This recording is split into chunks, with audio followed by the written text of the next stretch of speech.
Good evening, my name is Katarzyna Nowicka and welcome to Poland Daily News. The Wall Street Journal yesterday wrote that U.S. President Donald Trump has ordered the Pentagon to pull 9,500 American soldiers out of Germany before September.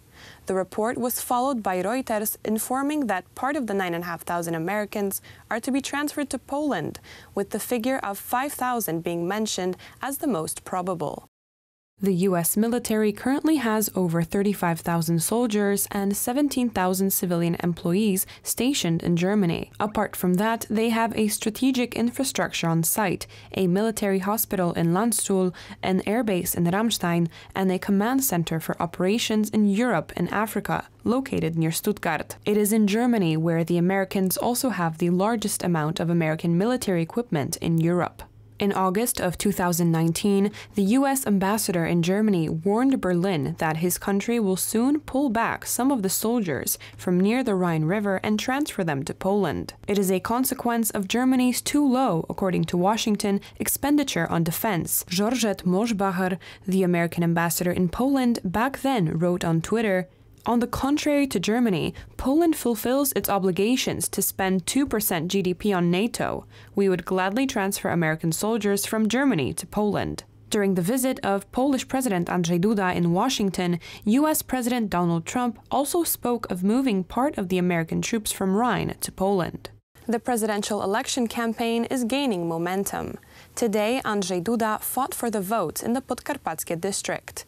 During the meeting with the inhabitants of Stalowa Wola, the president said that the reason he is running for re-election is that he wants Poland to continue marching on the path of development.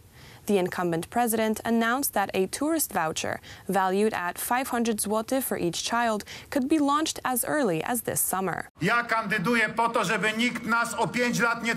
I'm running for office so that no one could take us back 5 years in terms of development. I'm running for office so that no one comes to disturb the development, to create chaos and quarrels, who will fight instead of building, as some people have already said they would. Our goal should be to build, not to fight. My goal is to be running Polish affairs calmly. I wish to continue to be the president of Polish affairs, because that is important to me, and that is why I am running for the office of the President of the Republic of Poland, for Polish affairs. Kandyduję na urząd prezydenta Rzeczypospolitej dla polskich spraw.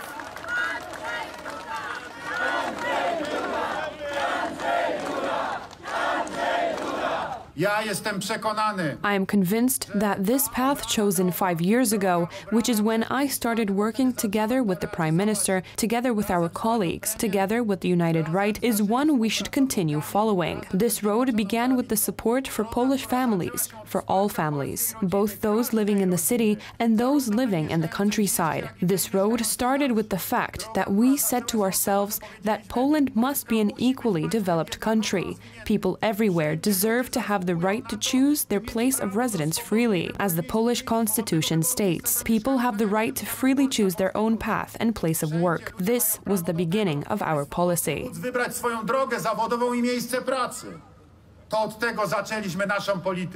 According to the latest data from the Polish Ministry of Health, there are currently 416 new coronavirus infections in the country, including 232 in the Silesian Voivodeship.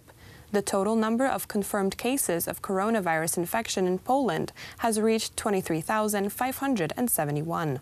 Today, the Ministry of Health informed about 460 new cases of coronavirus infection, including 232 in the province of Silesia. The total number of confirmed cases in Poland stands at 23,571. 1,153 people have died and 11,016 have recovered from the infection. 10 people have died of COVID-19 in the country in the last 24 hours. The number of patients in infectious hospitals is 2,207. A tanker carrying the first ever shipment of U.S. crude oil destined for Belarus reached the port of Klaipėda in Lithuania late Friday. The country has long been playing a balancing game between Russia and the West, but has been moving closer to the West following the Russian invasion of Ukraine in 2014. To strengthen the country's pro-Western course, Hungarian Prime Minister Viktor Orbán chose Belarus as the destination for his first state visit abroad since the onset of the pandemic. Belarus is looking to reduce its near-complete energy dependence on its close ally Russia after a row with Moscow this year over the price it pays for Russian oil. The dispute came to an end, however, Belarus declared its will to stand up against the Russian dominance of its market and diversify its oil imports. Belarus has imported 7 seaborne crude oil cargoes this year via Klaipeda of Norway's Johan's Sverdrup grade, Saudi Arabia's Arab Light grade, and Russian Urals grade. It has also imported Azerbaijan's Azeri Light via the port of Yuzhny in Ukraine. Belarus's purchase of 80,000 tons of U.S. Bakken oil imported via the port of Klaipeda, Lithuania, is yet another trial. Lithuania's Minister of Energy says that the country wants to help Belarus to diversify its energy sources. First of all, this is a symbolic role because this is the cargo from the U.S. And the second thing is this is the practical role because before it was, of course, we clearly understand the interest of Belarus to diversify energy sources, energy supply sources. Experts say that Lithuania's national security will improve as well thanks to diversification. From Lithuanian point of view, the less Belarus is dependent on Russia, the better, because we want to see Belarus as an independent political entity. And from the US perspective, it's important to become a stronger exporter of oil and gas resources to Europe, because that could also reduce the Russian influence in the region. Minsk has earlier signaled that it wants to reduce Russia's share of the country's oil supply to 30 to 40% from what has earlier practically been a monopolistic position. Hungarian Prime Minister Viktor Orbán is keen on strengthening the country's pro-Western course, which could be seen by his symbolic state visit to Minsk. When I considered my foreign visits after the pandemic, where should I go in the first place, I thought, let's go where we have promised to go for a long time.